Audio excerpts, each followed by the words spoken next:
If you've listened to my show, in fact, if you've been on the internet, on social media, on TV, if you look through a magazine, if you've heard anything in the news, everybody's talking about diabetes. Everybody's talking about weight. Everybody's talking about GLP-1 receptor agonists, all these medications that people are using to lose weight. For the first time in a long time, we finally have something that gives people hope of improving their metabolic disease. That's right. Finally, we have something that's working. Finally, we have something that is working across the board. So it almost doesn't matter who you talk to. If someone is on a GLP-1 receptor agonist, if they are able to tolerate it, then they're losing weight. And that is having ramifications across the board in our metabolic health. And we're going to talk today about metabolic disease and what it is, how the body works, and what you can do about it. Hey, if you're new to me, I'm Dr. Dwain Woode. That's Wood with an E. The E stands for endocrinology. Here on the channel, I educate, I empower, and I encourage you to take charge of your health and your life, avoid complications, and go to the next level. And in this year, new year, new you. I'm talking to adults with type 2 diabetes who want to put their diabetes in remission, who want to improve their metabolic health, in fact, who want to reverse their diabetes. If you're new to me, go ahead and put new in the comments in the chat because I'd love to welcome you with a hand clap and some music and let you know that I'm happy that you're here. If you are new and you have a question, go ahead and put that question in the comments as well. Make sure you put a Q in front of it so that I can look for that, search it among the comments, and I'll be able to answer that. I've got, like we normally do, I've got my monitors over here that we're going to take a look at here in just a little while. And right below, you see that's my Dexcom Clarity Report that we'll take a look and see what's been going on with my blood sugars as we move throughout this space. If you've not already done so, make sure you get over to our website. Make sure you get over to our YouTube channel because there is a lot of information that's out there. We have several playlists that I want you to make sure that you're getting through. One of them is called Mastering Diabetes, and then How to Reverse Diabetes, and then of course our show and our series on fasting, how to fast successfully. I'll pull those up here in a little while so we can take a look at them. So we'll take a look at that. But before we do that, I do want to hop over and I do see several of our community members that are out there. I want to say hello to you. So let's go ahead and let's take a look here. So I see Lightworks. Lightworks is saying, hey, Cornelia. Hey, Lightworks, how are you doing? He said, Julian, why are you anxious when you don't eat? That's a good question. Hopefully Julian will join us. Pamela says, hello all. Lightworks is saying, hi Pam. And Cornelia, hi Lightworks, awesome work managing your blood. You as well, Steve. All right, so Cornelia, thank you for stopping through. And then of course Teresa saying, hey doctor and everyone. Steve says, old Steve is having problems right now. I've been changing and eliminating, trying to right the ship. Steve, thank you for sharing. Man, perhaps we need to just stop right there and just deal with some of these questions and things that are coming up. Pamela says, hi Lightworks. Steve said, weight is good. Lightworks said, you can right the ship, Steve. And I think, yeah, why don't we do that right now? So for you, Steve, and for everyone that's out there, let me come over here. For everyone that's out there, I want to, and I think I've given you this kind of scenario before, but let me give it to you again because I want you to really dig into this, okay? And often I hear people say things like, I fell off the bandwagon, I got off track, I'm off the reservation, okay? And all those are things that we say. And I give them this little snippet, right? And I'm a big Western. I like Westerns. I grew up, my dad used to watch them, things like Bonanza and Big Valley and Gunsmoke. And anyway, so all those things, those kind of old movies. And I don't think I've ever seen this in a movie, but I imagine a little kid on the back of a chuck wagon. They're going across the city, across the country, and they're going out homesteading. And the wagon is going, and all the adults are in the front, and the kid's on the back having a good time. And it hits a bump, and the kid falls off, and nobody realizes that he's fallen off. And for the rest of the movie, you see the kid running behind the wagon trying to catch up. And every time, just as he goes to catch up, then he misses and the wagon moves over and goes over a hill. And so for the rest of the movie, he's running behind the wagon. And that is the idea, that is the vision that often people have in their minds, and often the way we feel. And when I say we, I'm adding myself in there, Steve. We feel like we've messed up, we've gotten off track, right? But I want to give you all a different visual. Same movie, same kid. And now I want you to put yourself in that movie. And you're on a stagecoach with the kid. And you guys pull into a town. And in the town, you look out and you say to yourself, hey, this is a good town. And you get off of the stagecoach. And you hang around the town for a while. And then when you are ready, when the stagecoach comes tomorrow or the day after, or maybe, in the Old West, it used to come once a week. When the stagecoach comes, you decide, I've had enough time in this town. I'm getting back on the stagecoach. Yeah? And then you go on your way.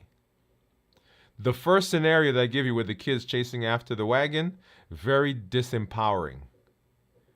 Because it's not under your control. Very disempowering because somebody else is controlling it. And you slipped, you fell off by accident. But in the second scenario, you decided that you're getting off.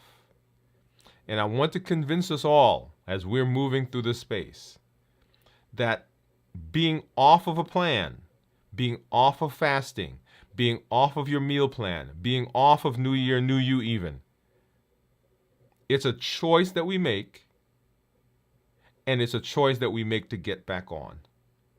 And so there's no judgment. There is no self-incrimination. There is no self-beating up, right?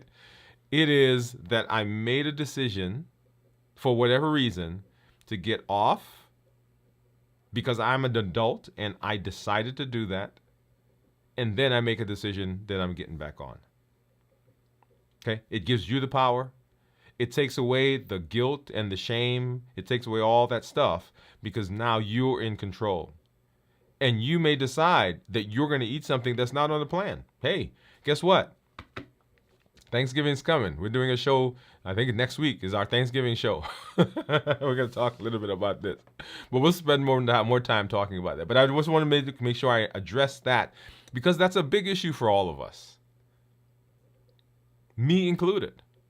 Right? Because it's not uncommon to do something and then for the next 2, 3, 4, 5, 6, 7, 8 days, 10 days, maybe a week or 2 weeks, that we're in our heads trying to write it because we fell off. But I don't want you to fall off. I just want to make a decision to get off when you want and then get back on. All right? Awesome. So I hope I'm having I hope that was not part of the show, but it is part of the show because that's what we do. Right? When the community needs something, that's what we do. Let's see. Cornelia said, thank you, doctor. I'm so glad to be able to join the show tonight. Steve said, I'm having issues with my blood glucose over 200 in the middle of the fast. I can't figure out what's going on. I have another health issue randomly is the other thing I can think of that would do it, that would cause it. Yes. And one of the points that we'll make here in tonight's discussion is that there are things that, I'll say a domino effect. So one thing can affect another, can affect another, can affect another. And yeah, you may find that that's the case. And if that's the case, we continue doing the things that we know. Because remember, the reason we don't succeed is not because we don't have a desire, not because we don't have drive, not because we don't have know-how. We don't succeed because we don't have structure. when my son several years ago he was on the basketball team, and they got up, and they were not doing well in the game, and so the coach pulled him aside, and he said to them, "What I'm gonna say to you right now: keep working the plan, do the fundamentals. If you work the fundamentals, whatever's going on, once it's righted, the fundamentals are still there, and they will pick up and they will help you compensate for it, right? So keep doing the fundamentals, the things that we know. All right. Okay, so let's hop over and let's take a look. Blood sugars. Let's start there. Blood sugars, and this is what my blood sugar is right now. That is my Freestyle Libre 3. And if I hop over and I look at my Dexcom, see my Dexcom also is 127. And you'll see right here, we got up to about, what's that, 170. That was, let's see, what time was that? So here's lunch, right? And so for lunch, what did I have? Oh, I had broccoli bisque and a couple of meatballs. And I think I told you guys I was doing a shake. All right, so right there, I have to believe that that's the broccoli bisque. Because it's very creamy. It was delicious. I got it from the cafeteria. So look at that. Up to, what was that one? It came from about 80. And then got up to about 157. Then came back down. And then I did for the rest of the evening. And then on the way home, I decided that I was going to have, what did I have? A slice of pizza. Look at that. So we got up to was the highest, 174. And then back down, and where we are right now. Okay? So that's where we are. Let's take a look at my Keto Mojo. And I'm not fasting, so we stopped fasting on Friday. You guys saw that show. And let's see what we're going to be right now. What do you think my ketones are? I'm going to guess 0. I think last week Steve almost got it. He said 0.1. Okay, and so here is my, this is my Keto Mojo with my strip. And then let's go ahead and open up this one as well, because I don't want to stick myself, but I'm going to leave this one off to the side. Let's go over here. Yeah, I'll leave these off to the side. Right there. And let's grab one of these Lancets. And we'll see. And I love showing the different monitors, because I can't tell you the number of people that will ask me about differences in monitors and whether this one is accurate or that one is accurate, or there's something wrong with my monitor. There's not anything wrong with your monitor, right? So they can have different numbers. And if you are 134 for the Keto Mojo and 138 for the Contour, and then of course let's put this back on the screen. So that's my my Dexcom Clarity, or Dexcom G7. It says 127. Let's go ahead and get this started. This is the ketone strip. Okay, get that one going. And of course, like I always do, I'm going to tease you. And I think I saw Steve put in there 0.2, so we'll keep that in mind, Steve. We'll come back. All right, so let's go ahead and let's hop over and let's have our conversation. So metabolic diseases. You kind of heard me talking at the top of the show about where we are as a country, as a world, really. And I think there are supposed to be some conversations going on between the U.S. Congress and the manufacturers, the pharmaceutical reps, not reps, but the pharmaceutical companies, because there's this huge issue of cost. All right, so your money always comes into play, but a lot of people are getting benefits. In fact, in our community, we're getting benefit.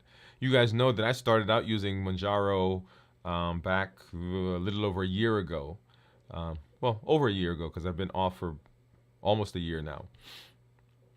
And so the metabolic benefits that we're getting are incredible, right? So, like I said, across the board, almost everybody you talk to who's using these medications, we're finding benefit. Metabolic diseases are diseases that are the source of a lot of our chronic illnesses. And we'll make a distinction between, because there are metabolic disorders that are genetic, and there are, of course, metabolic disorders as we've been talking about. So we'll come to that in a minute. So let's go ahead and let's hop into it. As you have questions, if you have questions as we go through, go ahead and say that. You'll see the blue ribbon there. Let me make just one big plug. November is Diabetes Awareness Month. We started out the series, or started out the conversation last week with a review of diabetes. This is a continuation, if you will, of that, because diabetes is the prototypic metabolic disease. And we're going to get into some other, we'll get into how it works, not necessarily get into others, but how metabolic diseases are working, how the body's functioning. That's our goal tonight. And if you understand this, then you understand a lot of the metabolic diseases that we have and why they are the way they are. Okay. All right.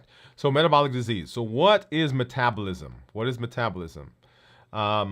Metabolism is the way the body processes food. So after we eat, in the postprandial period, you guys have heard that phrase before, that's the first 6 hours roughly, the body breaks down proteins into amino acids, fats into free fatty acids, and carbohydrates into simple sugar. So what it's doing is it's taking all of the stuff that you eat and is breaking it down into its component parts so that it can get it ready or use it for energy and for rebuilding and for doing the things that your body needs, right? So your metabolism, what does it do? Your metabolism begins working in utero. That means when you are first conceived, and it never stops for your entire life. That's right. For example, and this is, we're going to switch organs for a minute or switch concepts. So your heart, once your heart starts beating, it never stops beating for the rest of your life, unless it's artificially stopped or something, right? Something happens, right? So that organ is persistently beating. If you live to be 100 years old, it starts from the time that it begins in utero, when all the chambers are formed and your body starts pumping blood. It runs 24 hours a day, 365 days a week, a year, 366 on a leap year, a year, for that entire 100 years that you're alive. And the same thing, your metabolism. When you're sleeping, your metabolism is working. When you're on vacation, your metabolism is working. When you are sick, it's working. When you're not sick, it's working. When you are excited, it's working. When you're sad and depressed, when you're anxious, it's working. Metabolism is always going, and its job is to help you stay alive. And some of the key things that it does, of course, are all the things that we know about: breathing, digesting food, body temperature, weight. And this is just a smattering. This is not even this is not even intended to be a list. It's just some things that it does, right? Think about it in your body, and your metabolism is involved with it. So how does the metabolism work? It's the process that your body uses to convert the food you eat to energy. That's its job. And there are two arms to your metabolism. There's the anabolic arm, and then there's the catabolic arm. The anabolic is all about building and storing. That's why we say that insulin is an anabolic hormone. Insulin is an anabolic hormone. So that when insulin comes out, insulin's job is to take the food that you just ate, when the body breaks it down, and his job is to begin storing that, because it's storing it for later on. Okay, so insulin is a anabolic hormone. Glucagon, on the other hand, is a catabolic hormone, because what this does is it helps you break down the nutrients that have been stored to provide energy that your body needs.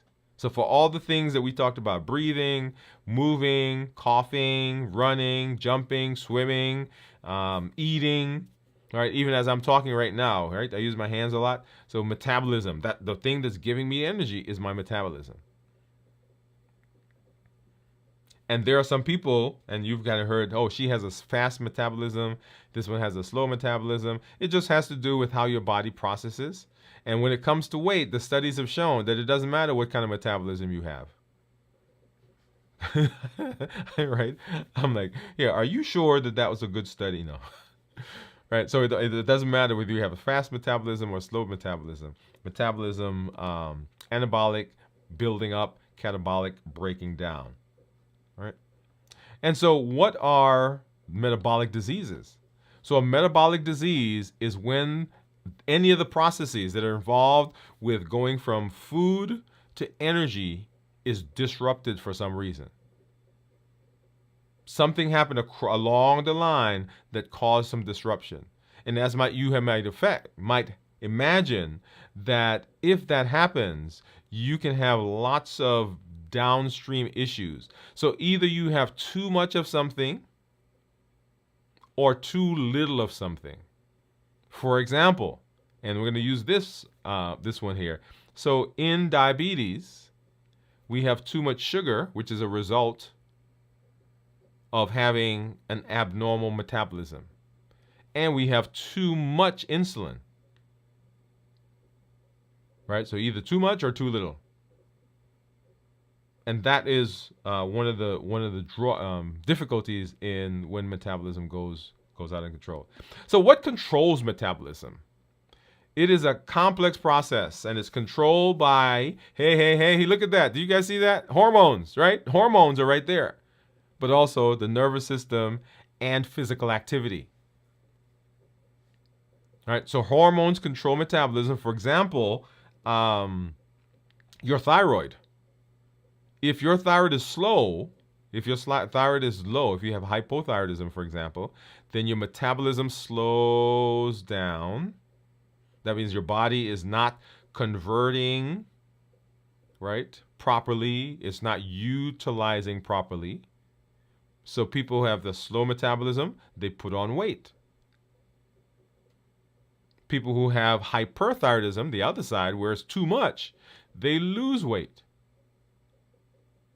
One of the things that happens, and I want you to think about this for a second, if everything in your body is slowed down, that means that the processing of insulin in your body has slowed down. So the body doesn't excrete insulin as readily, right? Because the process that gets rid of insulin has slowed. So as a result, insulin stays in your body longer. So people are prone to having more weight gain. They're prone to be more hungry. They're prone to have hypo or low blood sugars, hypoglycemia, because the insulin is still in their body, and that predisposes them to having low blood sugar because the insulin is still working.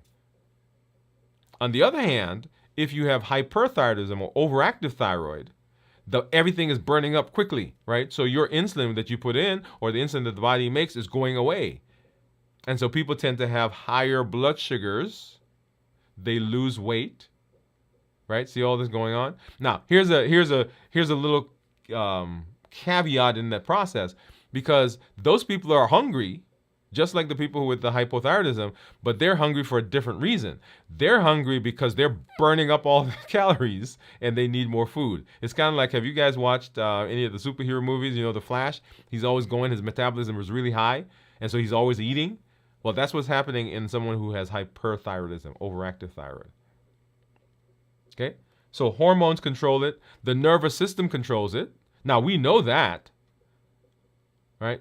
Because the nervous system is part of our autonomic and our parasympathetic nervous system.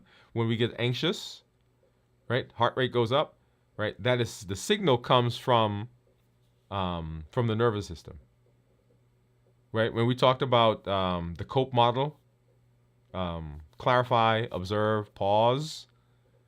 The ability to pause is a parasympathetic nervous system issue. And so if you can pause, what you're doing is you're basically slowing the system down. And that's a parasympathetic. And then, of course, physical activity, right? Physical activity. But there are some other things that can also affect sleep, affect metabolism. Physical activity, of course, we got it there. And then sleep, and then nutrition, nutritional signals. Now, see how that's all coming together? Metabolism, all right? All right. So that's what controls it. What controls metabolism? So what are some metabolic diseases? So this group of diseases, these are genetic disorders. These are things that people can be born with, they develop, but it's in their genes. We're not talking about that group of diseases today. All right, those are things like Gaucher's and hemochromatosis or maple syrup urine disease or mitochondrial disorders, Tay-Sachs, Wilson's disease. Those are not the ones we're talking about. We're talking about the most common non-genetic metabolic disorders. And these are the ones that we know, right? So diabetes, hypertension, hyperlipidemia, metabolic syndrome, and MASH, M-A-S-H. Now, you guys have heard me say NASH or NAFLD, non-alcoholic fatty liver disease. Well, the NASH, non-alcoholic steatohepatitis, has been renamed to MASH to give significance, right? It's a name that now says that, hey, we know that the fatty liver that people are having is directly related to their metabolic disease. So they've renamed it to reflect that it is a component of metabolic disease. All right. So what is metabolic syndrome? Metabolic syndrome is a combination of conditions that has been shown to increase the risk of significant health complications.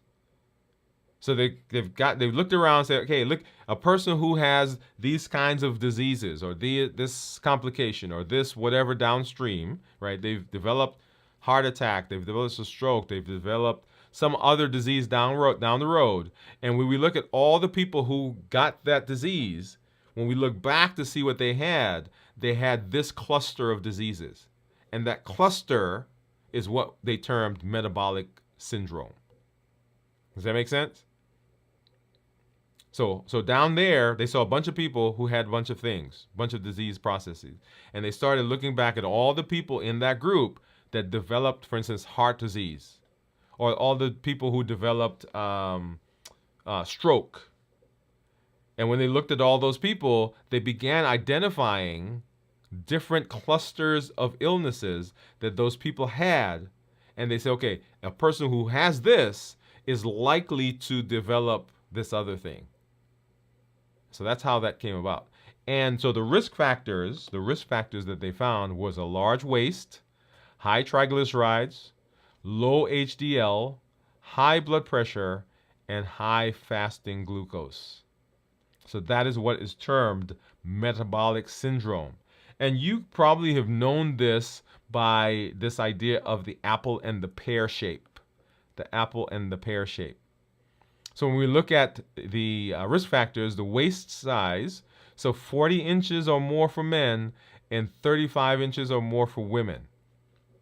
You guys get a little grace compared to us. Okay?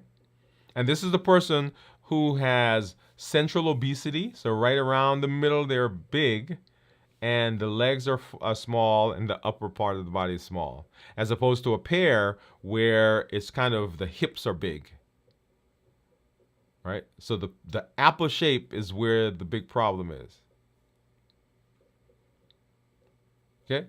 Blood pressure of 130/80 is considered part of the metabolic syndrome. A normal blood pressure is 120/70.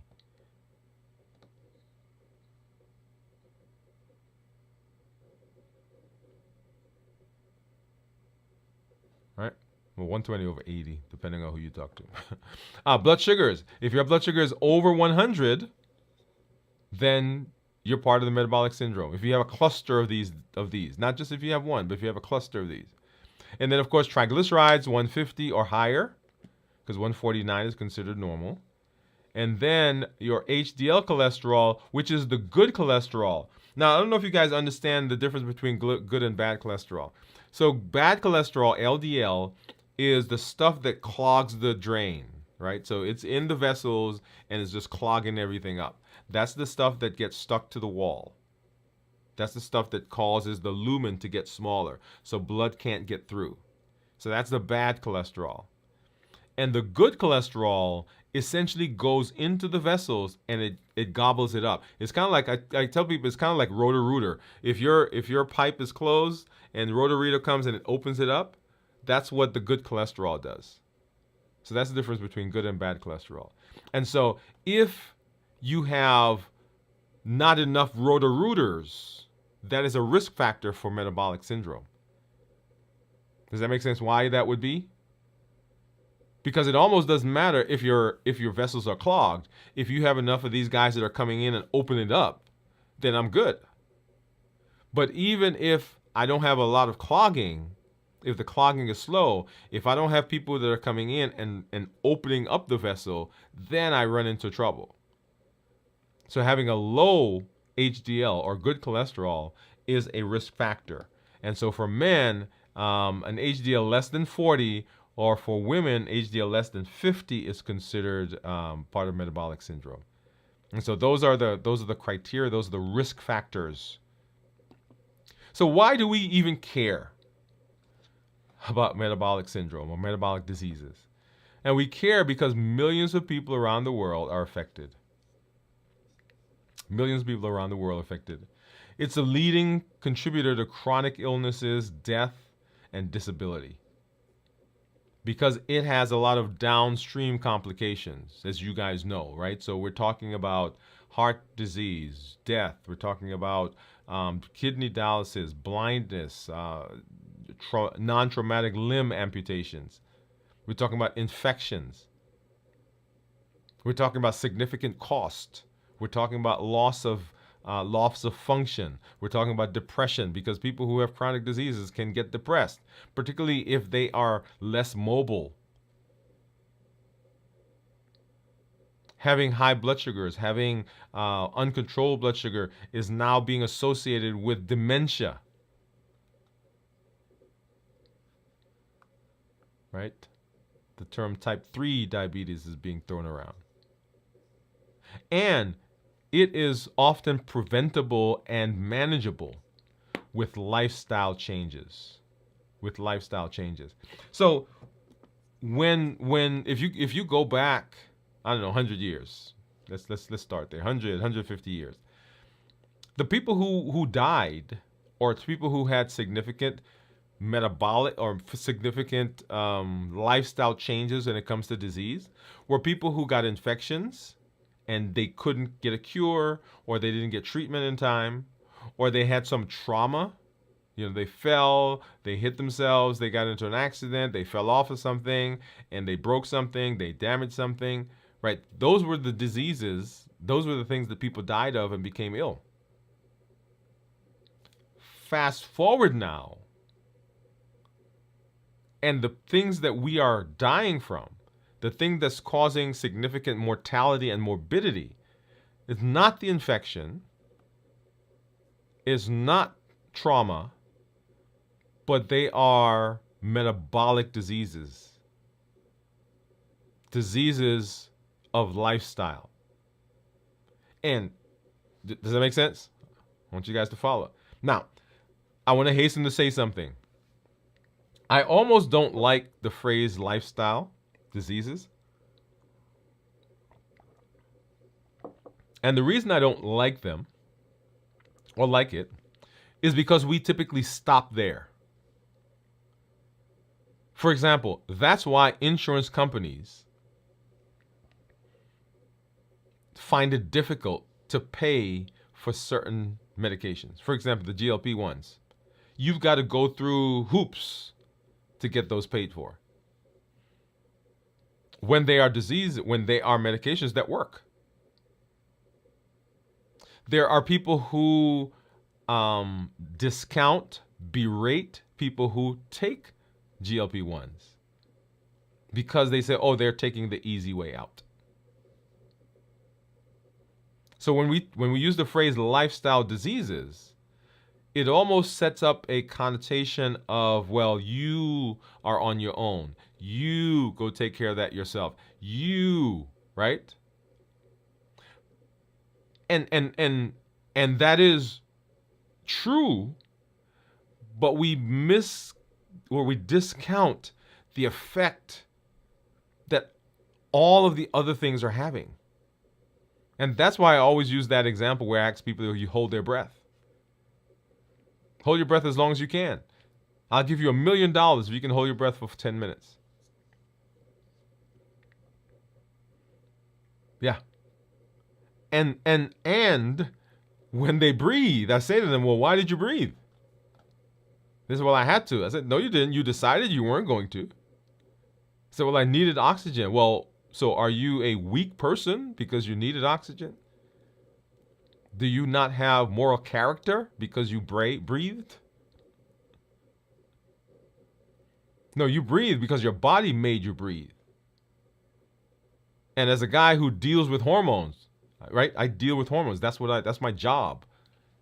I understand, and I try to get people to understand that when the hormones are going, it's almost like trying to get somebody to hold their breath.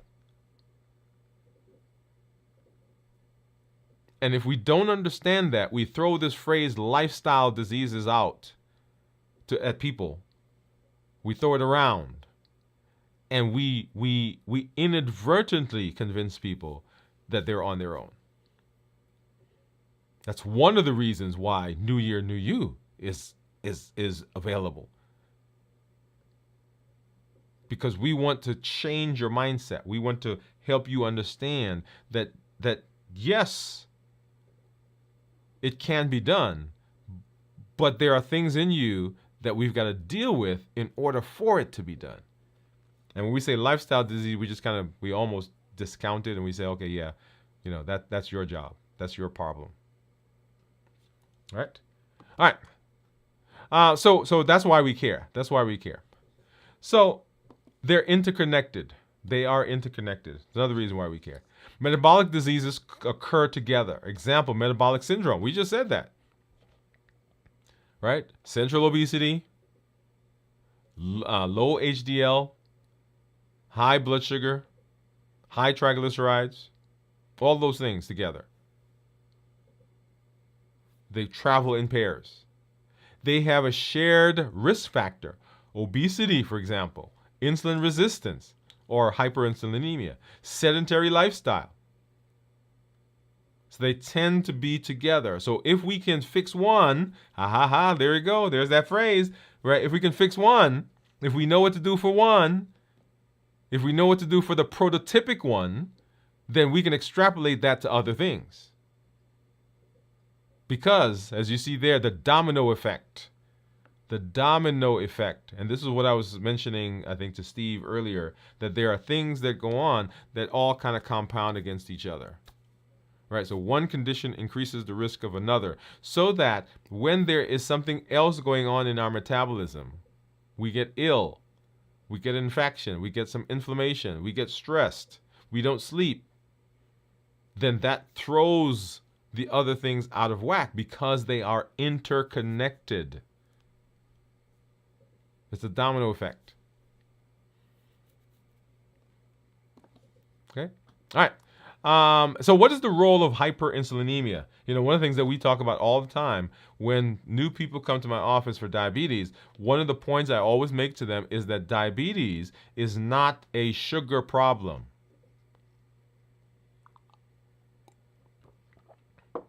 Diabetes is not a sugar problem. Diabetes or high sugar is a result of the problem. And the problem is hyperinsulinemia. That is more insulin than we need. Or more insulin than we should have. Let me say that, not that we need, because we need it. It occurs when the cells in the body become less responsive to insulin. Either we don't have enough, or the insulin that we make is not effective, or there's something blocking the insulin from moving. or blocking the insulin from working. We showed last week, I think, let's see, where was that? We showed the graphic of the insulin. There we go. We showed the graphic of the insulin receptor. Okay, so when insulin comes in, so that the white things that you see there, those are blood sugar or sugar molecules, and that flyy thing, the little flower-looking thing, that is insulin. And when it attaches to the receptor, the blob comes to the surface and it creates a channel, and then it sucks the white ball into the vessel or into the cell. So once again, white things, those are the sugar, and insulin attaches to the receptor. The blob comes up, creates a channel, and you suck sugar into the cell. Okay, so you can see that that can go wrong in several places. The first thing that can happen is there's sugar in the vessels, but there's not enough of the insulin, right? So that would be one thing. Number two, maybe there are not enough receptors. Number three, maybe there's something blocking the channel from forming, that blob from coming to the surface, right? So all through that process, you can have different things that go on. And so hyperinsulinemia, or type 2 diabetes, is a hyperinsulinemic disease, and it occurs when the cell is not responsive to the insulin. And it's central in the development of metabolic disease. And we've talked at length for metabolic disease, or at length for insulin. Understand that insulin, because it is an anabolic steroid, it's an anabolic hormone. Its job is to store. And anytime you have something that's storing, anabolic, it's getting bigger. So cells are getting bigger. You're putting on weight. You're getting fatty liver. Your blood vessels become less elastic, or less compliant. Let me not say elastic, because that has a specific meaning. Less compliant. And so what happens is the blood sugar or blood pressure goes up because the vessels are stiffer. Right? So the role of hyperinsulinemia. So what are common symptoms? Well, fatigue, weight gain, frequent urination, high blood pressure. And often there are no symptoms until serious complications happen. So we're talking about metabolic syndromes across the board. One of the reasons I don't like pre-diabetes, the phrase, is that people think because I'm pre-diabetic, I don't have to worry. That is not the case, because pre-diabetes simply means that you haven't reached the criteria yet for being diabetic. And I don't know if I have it in this. Let's see. I don't think I have it in this this slide deck. But remember when we did the when we talked about the diagnosis of diabetes. Let me see. Let me grab that really quickly. When we talked about the diagnosis of diabetes, what we talked about was the differences between in the A1Cs. We talked about differences in A1Cs and blood sugar and fasting blood sugar and postprandial blood sugar and all of those. And so if you remember, and let's see, here we are. All right, so if you take a look at this graph or this diagram, we're talking about, if we talk about A1Cs, a pre-diabetic A1C is 6.4, and a diabetic A1C is 6.5. That is 1/10 of a point away from each other. So to say that if I'm 6.4, I don't have the complications that somebody with a 6.5 has is not true. That's why, so when we say pre-diabetes, people get kind of lulled to sleep. They think, oh yeah, I'm good. I don't have to do anything. And that's not the case. Okay. All right. But let's see. Okay, there we go. So often symptoms, so symptoms don't show up until you get serious complications. And then, of course, when we talk about diagnosis, right, the diagnosis comes by blood tests. For example, fasting glucose, fasting lipids, blood pressure measurement, waist circumference, and BMI. That's why we check BMI. That's why we look at BMI. And then how do we prevent and manage metabolic disease? I want you to think through the process of metabolic diseases. What are they? How do they work? Right? So when we did a show talked about DAMSIC, DAMSIC, right? Diet, activity, medication, sleep, inflammation, and cortisol effect, or DAMSAD would be another way of saying that. Right? So as we're talking about diet, so balanced bites. Balanced bites. Diet. Making sure that you are doing the things that you need to do, that you are watching, that you are preparing meals that are consistent with what you say your goals are, that are consistent with, so that your activities, the foods that you're eating, align with your destination. They align, so that, and here's the point. Here's the point I want to make. Right? So I never tell people that there is a food that they can't eat. Those words never come out of my mouth. Now, unless you're allergic to something or something like that, that's a whole nother conversation, right? But I'm talking about just food, not food that's you're allergic to. I never tell people there's something they can't eat. What I tell them is they have to understand the effect of the food on their body and figure out what they're going to do to compensate for it. I want you to listen to me, right? And all the people that are out there that are listening right now, and the hair in the back of their neck is standing up, because what you're hearing me say to people is just eat whatever you want, and right? That's not what I'm saying. What I'm saying is you have to understand what you need to do to compensate for what you're eating.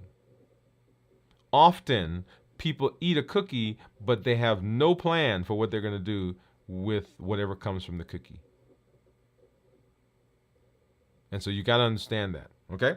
So balanced bites. So balanced bites say, hey, whole foods, not a lot of processing, no added sugar, low protein, healthy fats, or lean protein, healthy fats, starchy and non-starchy vegetables, tasty food, flavorful. Make sure that you are portion controlled, okay? And then activity, right? Falls right into the New Year, New You, right? As a matter of fact, all of this falls into New Year, New You. That's why I have that New Year, New You logo down at the bottom. Medication, right? What medication should I be on? What medication should I not be on? Anything that is producing insulin in your body, or if you're taking insulin, the very first medications that I try to get people off are those medications.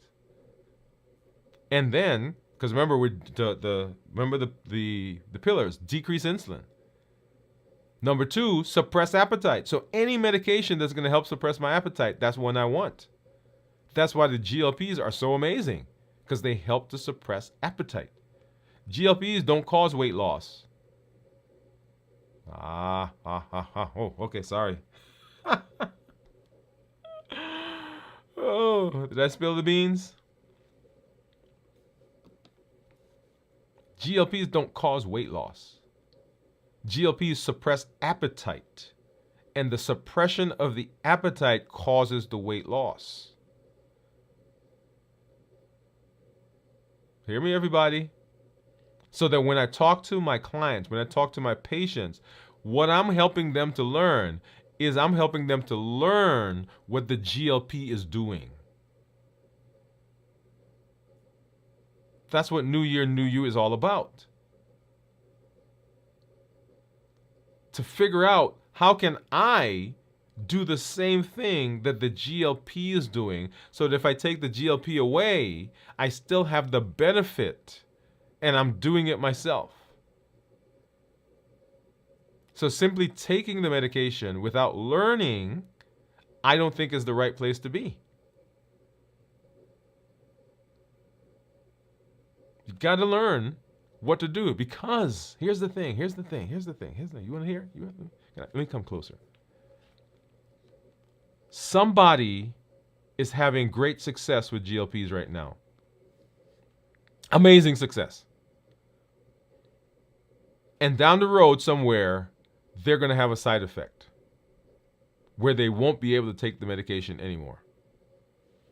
Somebody is having great success right now with the GLP, And down the road, the insurance company is going to decide they're not paying anymore.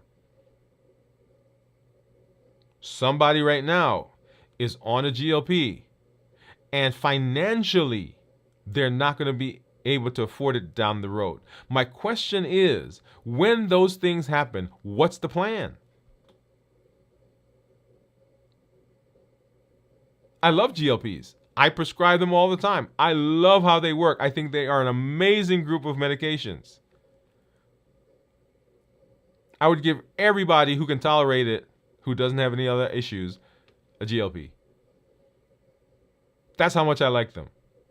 But my question is, what happens if you can't get it? Like we had a shortage. I had people come into the office, they were panicking because they couldn't get the GLP.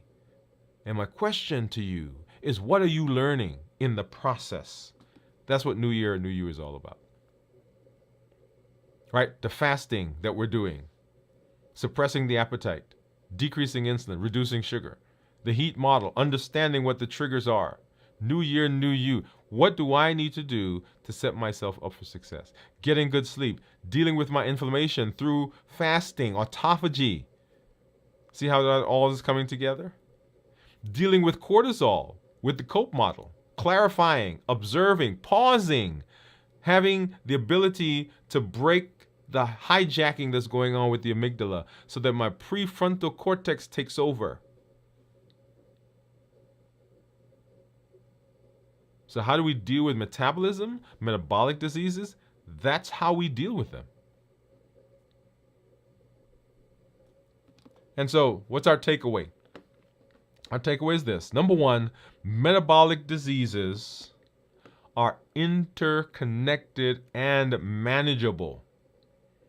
They are interconnected and manageable. One affects another, affects another, affects another, and I can make a difference. That's the whole idea behind unlimited potential. That's the whole idea behind unlimited potential. That we have the power. There was a show back when I was growing up. What was it? He-Man. You guys remember that? By the power of Grayskull, I have the power. You remember, guys? Remember that?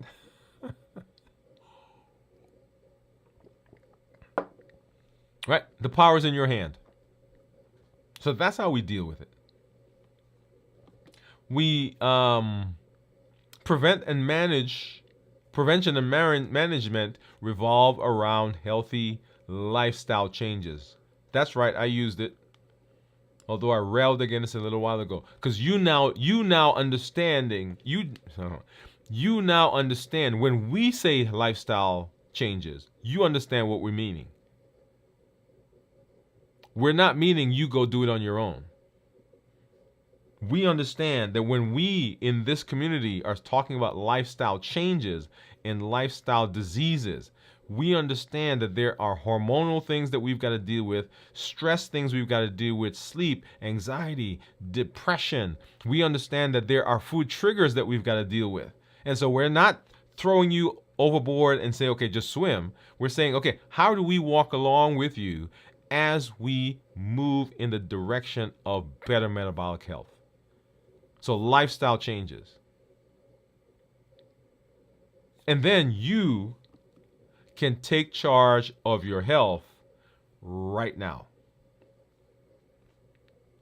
Right now. You'll hear as we get into the new season, we'll talk about limitless living. Limitless living, meaning that I have in my hand, I have within my grasp, I have within my resources what I need to tap into the potential of charting the destiny for my health. Limitless living. You've heard us talk about unlimited for this entire year. And unlimited says that I can live a limitless life. I'm only limited by the education I have, the mindset, the vision I have, the way I look at things. I'm only limited by the tools that I've learned and only limited by the community that supports me. There it is right there.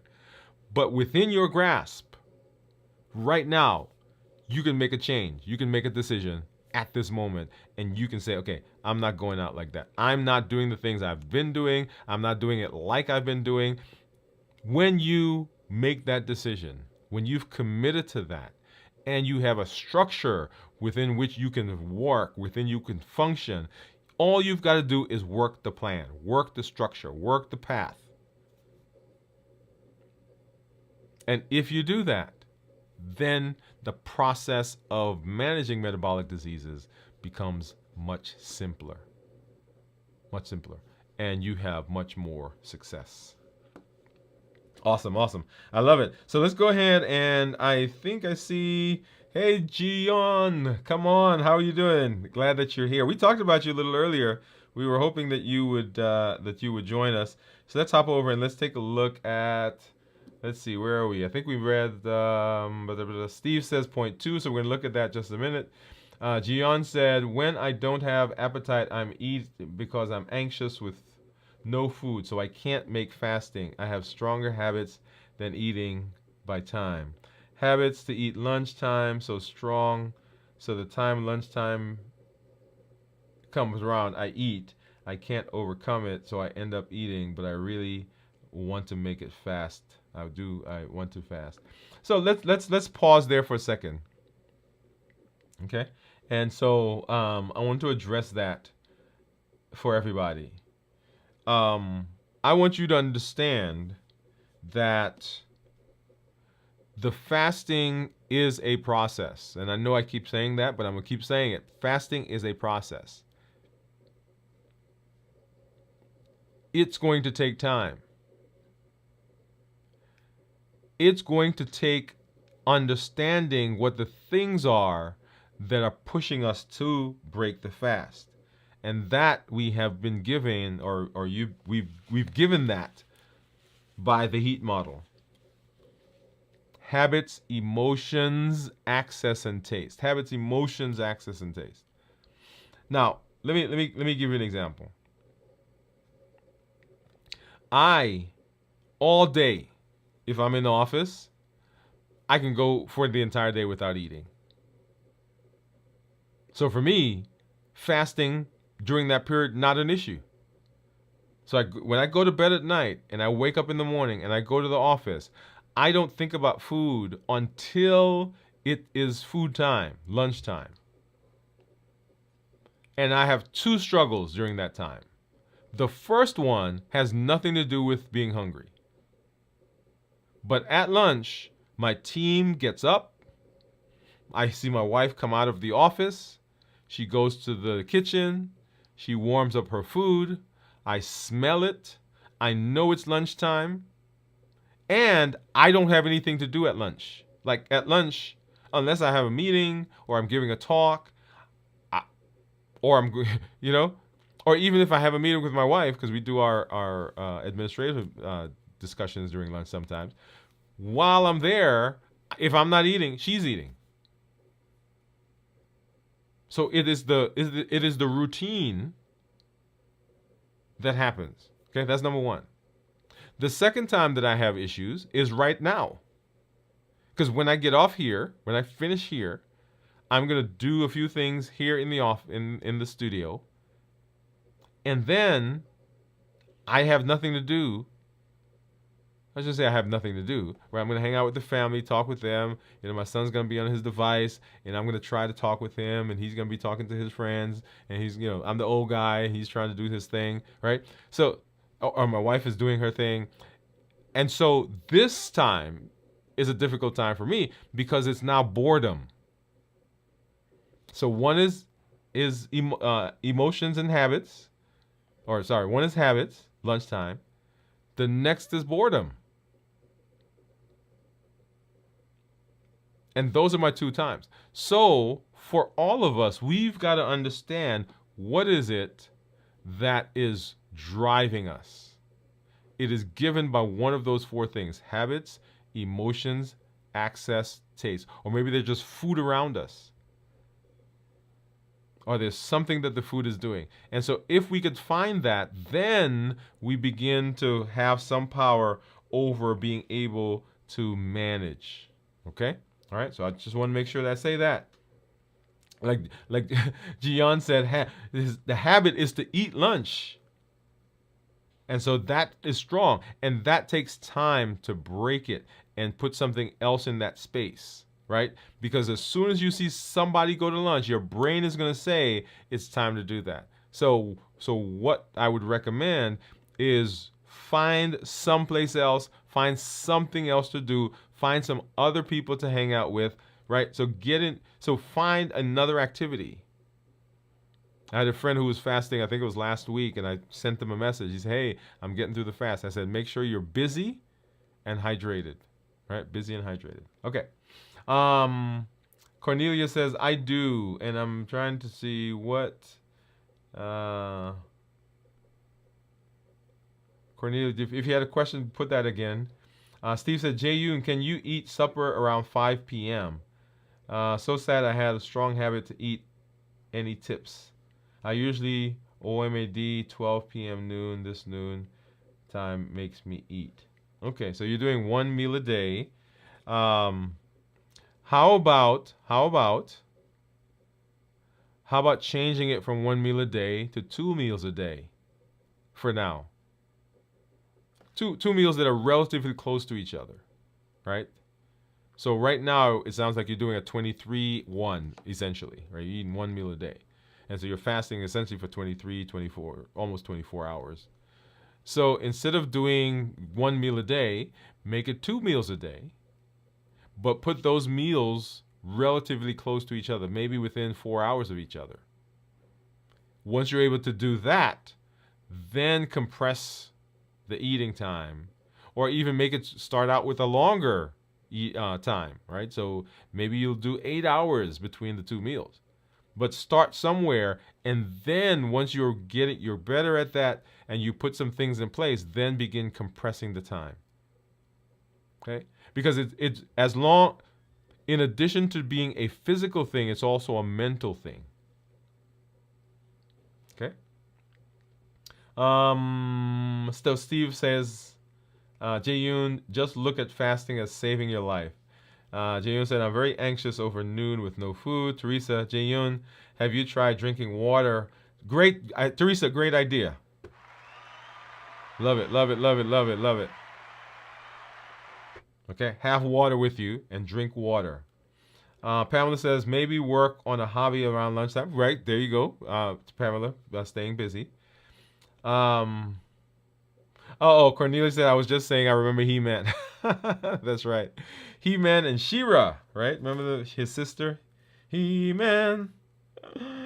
Castle Grayskull. Man, I remember that. So awesome. All right. So let's take a look. Hey, let's take a look at my ketones, right? So Steve said he thought my ketones were going to be 0.2. So where is... Let me grab my app. Get over here. And so let's go ahead and pull that out. So when I broke my fast on Friday, my blood sugar was 68 and my ketones were 2.7. So let's go ahead and turn that on. And let's go ahead and sync. And drum roll, please. Drum roll. Da, da, da, da, da, da, da, da. And it is 134 for glucose and 0.3 for ketones. 0.3 for ketones. So remember, for ketones that are less than 0.5 considered normal, 0.5 to 1.5 considered nutritional ketosis, and then above 1.5 considered therapeutic ketosis. And so right now I'm in the normal range. If we look at the actual graphs, you'll see the tan line, that's blood sugar. Turquoise line is ketone. So as my blood sugar went down, ketones went up. And then as my blood sugar went up, my ketones go down. So blood sugar is the driving force, by the way. So it's not that the ketones went up and forced the blood sugar down. It's that the blood sugar went up, insulin came out as a result of the blood sugar, and that is what brought the ketones down, right? Because remember, ketones and insulin cannot exist in the same space.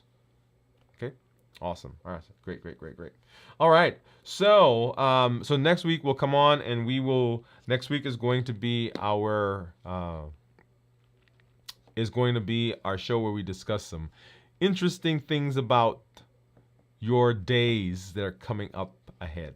So we're gonna have some fun with that. That's good. That's one of my favorite discussions because I want to spend some time giving you some thoughts, some resources. I should say resources, some thoughts, some hacks, some tricks, some tips on how to approach the days that are coming up soon, because people have some difficulty in some anxiety as it comes around to holiday times and birthdays and anniversaries. And so we're going to spend some time talking about that. All right. Remember that you have unlimited potential, limitless living, which is what we just talked about. Want you to make sure that you are thinking about balanced bites. Every bite counts. So you are going to fuel your body with balanced bites, with those things that are consistent with what you want to do in terms of your metabolism. Remember our pillars: decreasing insulin, decreasing insulin, suppressing our appetite, and reducing sugar. Those are the pillars for diabetes. And the things that we do, all of the potential that we have, we're able to access that with the Triple E formula for success. We educate, we empower, and we encourage. When you come to the show, or when you're in the space, or even as you're out there, go ahead and make sure that you join the challenges. Those are your opportunities to begin learning and doing and putting to practice what we're discussing. We encourage you, when you come, get in there and do those things. Those are what the challenges are about. We empower you with those challenges, right? We empower you to take charge of your health and your life. And then we want you to invite somebody here to the space. Let us know what's going on in your story. Tell your story. Tell us the successes you're having. Tell us the challenges you're having. So, Gion, thank you for letting us know. Let us be a part of your journey. Right? And thank you all, by the way, for everyone who's been giving advice and sharing tips and tricks. Thank you all for that, because that is how the community grows and how the community becomes successful. And then invite somebody.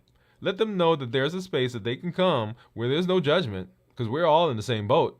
There's no judgment. There is no pressure. There is no pressure other than the pressure that we all want to bring to each other as we move into the space. Okay? So this is not pressure like, oh, you should be doing better. This is pressure like, come on, let's go. We can do this. Right? Limitless living, unlimited potential. So invite them, let them know that there's a space where they can come and they can begin setting themselves up for success. And have them come, because so New Year, New You is here. New Year, New You is continuing, because it's not just a New Year, New You. It's a forever New Year, New You, right? But we are going to be adding to, expanding. You've already heard me start talking about some of the components, right? So balanced bites, limitless living, all of those are ways that we are going to enhance what we're doing here in this space. So you want to get ready, because it's coming. But like I always say, I'm glad to be here, glad to be with you, glad to be able to spend some time. We will be doing our check-ins later on this week, so make sure you join us for those on Wednesday night, Thursday night, and Friday. We have on Saturday at 9 p.m. Central, video from the vault, and then on Sunday at 6 a.m. Central, we'll have This Week in Review, and then next week, we'll be right back here with Dwain Woode, MD, live at 7 p.m. Central. Thank you for being here. This is Dr. Dwain Woode. That's Woode with an E. The E stands for endocrinology. Here on the channel, I educate, I empower, and I encourage you to take charge of your health and your life, avoid complications, and go to the next level. And in this year, New Year, New You. Thanks, everybody. Good night. We'll see you at our next show.